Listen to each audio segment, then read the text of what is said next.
Esta semana, el arranque de esta semana, en un acto netamente político, el precandidato a presidente de la Nación, Alberto Fernández, que va por el peronismo, por el kirchnerismo, inauguró junto al gobernador Juan Mansur y otras autoridades el CEPLA, que es un centro que se prometió durante muchísimo tiempo, que tuvo muchas idas y vueltas, en la Costanera, justamente para trabajar y prevenir las adicciones en ese barrio con tantos problemas de la ciudad, que no es el único con problemas, pero quizás es el emblema de la marginalidad, de la exclusión, de la pobreza, de las adicciones. Claramente, esta noticia que finalmente el CEPLA funcione es buena para los vecinos de todos modos. Siempre hay cuestiones por revisar y ver si efectivamente las políticas que se van a aplicar en ese barrio son las adecuadas para este barrio. Tengamos en cuenta que, como decíamos al principio, el CEPLA tuvo muchísimas idas y vueltas, el tiempo pasó, bueno, siempre está bueno analizar este tipo de cosas. Para eso estamos con una persona que sabe muchísimo sobre el tema y es Gustavo Marangoni, quien es especialista en adicciones. Gustavo, gracias por venir. ¿Cómo Hola, estás? doctor. Por favor, ¿Cómo un está? placer estar Bienvenido. con ustedes en este momento. Bueno. Muchas ¿Qué gracias. opina de que finalmente se haya habilitado el CEPLA en la Costanera? ¿Cree que se demoró mucho, que es bueno que finalmente ocurra? ¿Cómo ve usted la situación? Verdaderamente se ha demorado mucho, no mucho, sino mucho. Y eso habla, sinceramente, de que este tema, a pesar de ser álgido a la comunidad en todos sus aspectos, porque a todos nos afecta, es el tema de que en el fondo uno es como que vería que a través de los actos de gobierno, este tema tan difícil no está planteado como una política de Estado. Claro. Los actos lo demuestran. Claro, se lo supedita a otros intereses, exacto, pero no se le da la prioridad que merece. Y el solo ver los esquemas de estructura a donde este tema está, que sería como una Secretaría de Prevención, Sí. está dependiendo de otro organismo que tiene que ver con la parte social, que no digamos que no tiene que ver, por supuesto que tiene que trabajar en forma coordinada, pero no tiene autonomía.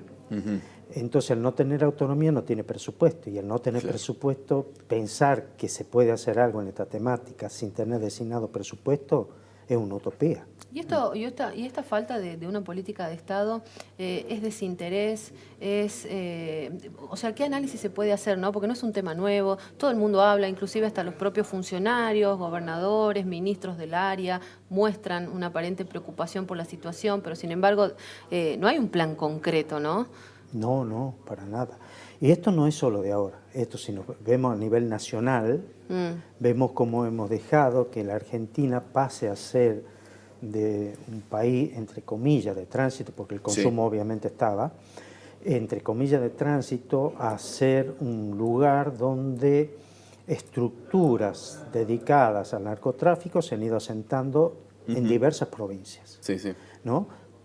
Y más Tucumán no es la excepción. O menos, y Tucumán no es la excepción. Además, Tucumán tiene un tema geográfico. Claro. Es decir, no nos olvidemos la importancia de Tucumán en la época de la independencia. Claro.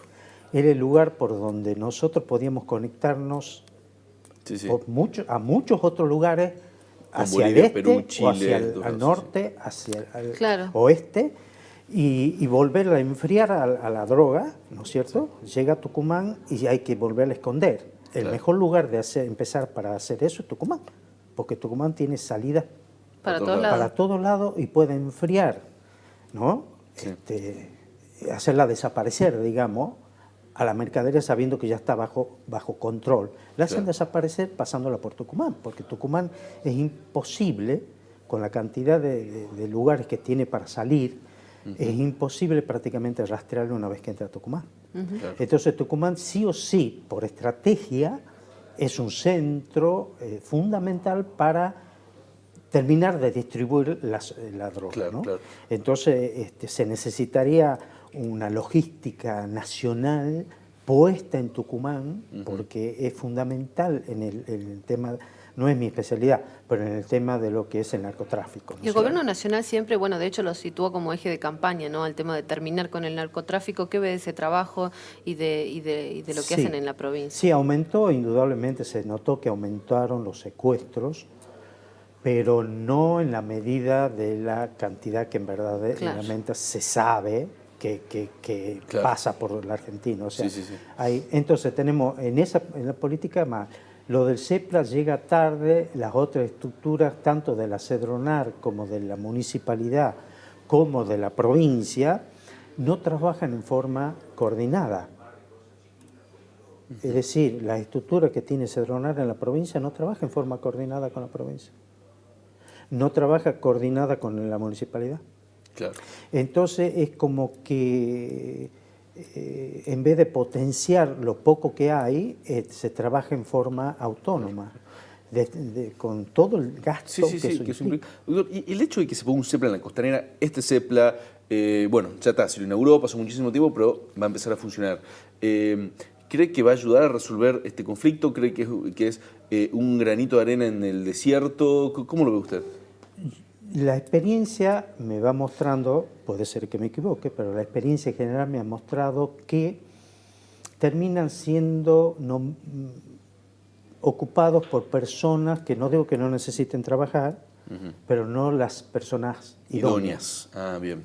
No es un reclamo que se está haciendo hace rato. Lo que usted dice ya lo vienen diciendo de distintos sectores, ¿no? Estos últimos días lo vienen planteando. Es decir, hay personas que tienen mucha experiencia, los mismos vecinos del barrio. Claro. Dicen, hay mucha gente que tiene mucha experiencia trabajando en el barrio, que conoce la problemática del barrio y sin embargo no se los convocó a formar parte de Exacto. CEPLA. Fíjese de que hace mucho tiempo que la provincia sí venía haciendo, ya desde hace mucho tiempo, con Quique Miroli me acuerdo también lo hacía, porque en varios de sus cursos intervino yo, formación de operadores terapéuticos. Sí. Por ejemplo, si usted va a buscar cuántos de esos operadores terapéuticos actualmente están desempeñando función, no está ninguno. Psicólogos formados en la problemática de adicciones, tampoco. Médicos formados en la problemática de adicciones, porque no es cualquier médico, sino porque tiene que ser un médico que si va, tiene que hacer preguntas específicas y muy claras para orientar a dónde derivar y qué hacer, ¿no? No existen, por otro lado, los circuitos que tendría que haber de red que funcionen en forma como protocolar. Sí. Es decir, un chico que ingresa a un CEPLA intoxicado, hay que ver si es una persona que alguien lo tiene que entrevistar para ver si es una persona que a pesar de estar intoxicado está mínimamente consciente para permitir un vínculo o no, o necesita ser llevado a un lugar para un mínimo control o una desintoxicación en caso de que tenga alguna temática. Y la otra es el síndrome de abstinencia. Es decir, un chico que de golpe corta y viene consumiendo y de golpe corta y yo lo integro dentro de un grupo, es muy probable que me haga un síndrome de abstinencia dentro del grupo con un cuadro psicótico. Y entonces se puede transformar en un problema grave, una situación que no está contemplada. Eso en cuanto a conducta o actitud, pero también en cuanto a lo biológico. Y si hace una arritmia, se lo hace pasar, se lo hace desayunar y entra en convulsión. Es decir, ¿quién miró? ¿Quién vio? Y hay poca gente que está capacitada para hacer eso. Porque no saben que hay problemas de intoxicación y problemas de abstinencia. Y eso pasa también por caminar el lugar, por ir al barrio, por vivir de muy cerca, ¿no? La problemática de conocerla. Es fundamental que la gente de la zona esté incorporada al equipo. Llamémosle madres, llamémosle vecinos que tienen buena voluntad, poner gente de operadores terapéuticos, poner pares recuperados y darles planes para que ¿qué pasa con el par recuperado? Hay una zona del cerebro que tiene que ver con las neuronas espejo. Las neuronas espejo están conectadas, muy conectadas, por un lado al cerebro consciente, pero por otro lado a lo que llamamos cerebro emocional. El cerebro emocional, uno de sus circuitos pasa por un lugarcito que se llama amígdala cerebral y ese está conectado a una memoria emocional, no la memoria nuestra, sino memoria emocional. La memoria emocional nos permite a nosotros tomar conciencia del otro, porque tenemos un Wi-Fi en el lóbulo frontal derecho que a mí me permite conectarme con ustedes inconscientemente mientras ustedes están hablando conmigo y ustedes conmigo. Y está llenándose de información mutuamente. si yo digo una palabra que a ustedes los toque, claro, automáticamente esa zona de la amígdala despierta en ustedes recuerdos que tienen significado. Sí.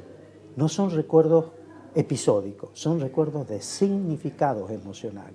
Y eso en ustedes automáticamente cambia su postura, su actitud y su interés sobre mí. Sí. claro. Y automáticamente nos conectamos desde otro lugar, por Claro, una mira qué vivencia en común, por una vivencia que haya sucedido en común. Sí. Y eso ocurre con los pares. Los pares cuando hablan, todo lo demás desaparece, porque habla un par. Claro. Alguien que transitó El un mismo lugar camino. de sufrimiento que los demás no pueden querer comprenderlo, querer entenderlo, pero no lo viven. Exacto. No lo vivieron. Claro, y ahí está el valor, ¿no? Y ahí de está el eso. valor. Por eso que los grupos de autoayuda tienen ese poder. Por eso los grupos de A y los grupos de NA, o los de familiares, Al-Anon y Nar-Anon, en adicciones, son tan eficientes. Ellos, los mismos CEPLA, tendrían que tener contacto con los grupos de Nar-Anon y Al-Anon, y de A y NA. ¿Por qué no se lo plantea de esa manera? Porque lo que usted está planteando no suena tan complicado de hacer. O sea, la gente del barrio está, hay gente en el barrio que trabaja hace muchísimo tiempo, pares recuperados hay, inclusive ustedes en los hogares de Cristo trabajan de este modo, Sí, ¿o no? sí. Y yo creo que el problema siempre es el yo.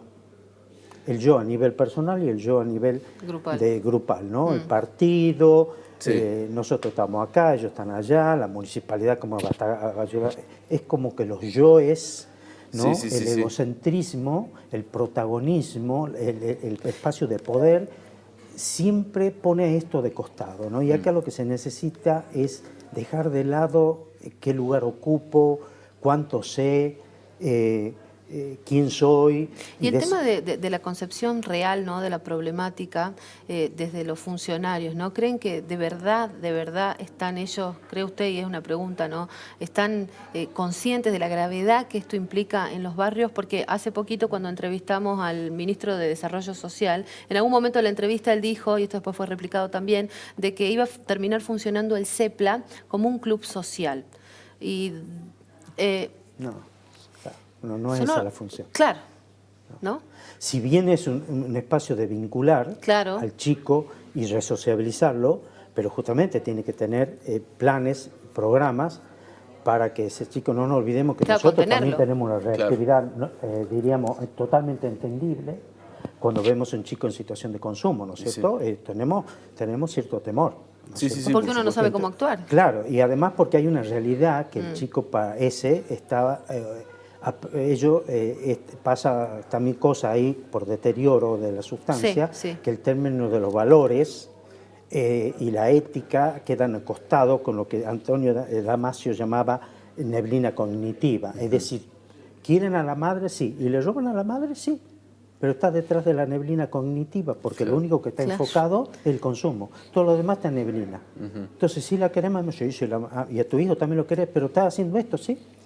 Porque lo único claro que tiene que es el próximo consumo. Entonces es un chico que va a transgredir cualquier norma en aras de esa esclavitud que tiene, que es ser esclavo de una sustancia, porque son los mecanismos del placer. Estamos hablando de esta situación concretamente, de esta neblina cognitiva, en cualquier tipo de consumo, o se agrava en algunos en particular. Se agrava muchísimo, indudablemente, en el Paco, claro, porque muy dañino. No tiene parangón, porque es una basura, es una basura química. Pero, digamos, si fuéramos a hablar de sustancias, digamos, los que más neblina producen son indudablemente el alcohol y la heroína. Ajá. El alcohol y la heroína. El alcohol que se consume a diario, que tiene que la droga que más tolerancia. Sí, además, hay una permisividad social y una naturalidad al consumo que asusta cuando uno va a los colegios, ver cómo los chicos lo toman como normal, cuando un cerebro, la estructura de un cerebro, necesita en la mujer 18 años, en el hombre 21, la estructura de maduración emocional de un cerebro. Entonces hasta los 18, se dice 18, pero en el varón es un poquito más, casi 20 o 21, se necesita para tener la estructura sobre la cual se va a sentar mi aprendizaje emocional. Estructura estamos hablando. Si yo a usted la acribillo con todos esos circuitos, con sustancias desde el alcohol, acto cualquiera, prácticamente le hago espacios, como diríamos, como un agujero Gruyère, de todo su crecimiento emocional. Entonces quedan como colgajos muy, muy separados, sin conexión. Y ese tema se lo ve mucho en el chico cuando vuelve de un tratamiento. Ajá. Vuelve de un tratamiento, quiere enfrentar su realidad y lo primero que siente es que no puede estudiar, no puede trabajar y no puede insertarse socialmente y no puede mantener relaciones a mediano y a largo plazo. Entonces un ser marginal ya por naturaleza, si no se lo incorpora a otro programa que es rehabilitación social. Claro. Y doctor, le hago una pregunta, ¿no?, con respecto a estos consumos, hablando del alcohol que está tan naturalizado. ¿Qué pasa, por ejemplo, con otros consumos? No hablemos de la gravedad del Paco, pero, por ejemplo, una marihuana. No, es que la marihuana, todos los que son verdaderamente expertos en este tema y que han sido consultados antes de abrir el consumo del aceite de cannabis, el cannabidiol, claro. se llamó a la gente que está en el tema y todos dijimos, porque yo estuve presente, que no. Porque el cannabidiol, si bien es una gran promesa química, es como la morfina. Claro. La morfina viene del opio, ¿no es cierto? Sí. La morfina, cuando fue aprobada, entró en una serie de condicionamientos que en todas las guardias de los hospitales y de los sanatorios hay morfina. Ahora, ¿a usted le han puesto morfina alguna vez? Seguramente que no. A menos que haya tenido un infarto o un accidente muy grave para no entrar en shock. A mí tampoco. ¿Tengo acceso a recetar morfina? No, porque tengo que pedir un recetario especial, con lo cual me trae todo un problema de qué hago con ese recetario, dónde lo pongo y dónde lo guardo. Sí. Entonces no quieren ni saber nada de ninguna sustancia derivada del opio que yo pueda estar recetando. Entonces lo hacen los oncólogos, lo hacen los traumatólogos, lo hacen algunos, las guardias las tienen, pero hay un protocolo. Nosotros hemos alargado una sustancia derivada de una sustancia controlada internacionalmente y se la vende en cualquier esquina. Le digo en cualquier esquina porque en el banco de la Juramento, donde yo voy al banco de... Me está hablando del aceite de cannabis. Sí. Claro, se lo vende en cualquier esquina. Y eso es gravísimo. O sea, la conversión y eso para peor no es cannabidiol, ¿no? Es aceite de la delta tetrahidrocannabinol, que es la marihuana. Claro, porque aparte se lo hace a veces de manera casera. Ese tipo. O sea, exactamente. La conversión que usted hace es, para la morfina, que es un derivado del opio, hay unos protocolos y una serie de controles tremendos. Sin embargo, con el aceite de cannabis está como totalmente... como hay una flexibilidad tremenda. Hay más laxitud para el tema. No solo la venden libre porque la hacen al aceite, saben cómo hacerlo. Hay gente acá que la hace en sus casas. Exacto. Y el cannabidiol, que es lo que se estaría buscando, y que todavía está en etapa de experimentación. Si bien ya se la logró depurar, es carísimo importarla de Estados Unidos. Y acá tampoco tenemos la seguridad de que esa sustancia no va a producir daños colaterales. Tiene que pasar 15 años de estudio en seres humanos que se ofrezcan como voluntarios y ver qué daños colaterales puede producir en lo que es la parte esta psicológica, conductual, emocional, para no llegar a la apatía. Porque si usted quiere producir apatía en un ser humano, dele marihuana. Si quiere hacer fracasar a alguien en la vida, dele marihuana. La apatía que se produce en ese ser no le interesa nada. No le interesa la vida, no le interesa estudiar, no le interesa relacionarse, se va encerrando en sí mismo cada vez. ¿Y qué ve de la relación de los jóvenes con la marihuana hoy, por ejemplo? Y es que por eso la buscan, porque es una sensación que se da con esta cultura del hoy, pasarla bien. ¿Qué futuro? No. O sea, una crisis de valores, una crisis de proyectos vitales. En verdad no es una sociedad que tampoco esté brindando proyectos otra alternativa, ¿no? Entonces, una forma hermosa de evadirse, ¿no? La marihuana es una forma hermosa de evadirse junto con el alcohol. Bien. Doctor, muchísimas gracias por venir. No, para mí ha sido un placer. Excelente, muchas gracias. Un buen fin de semana. Igualmente. Vamos a hacer una pausa.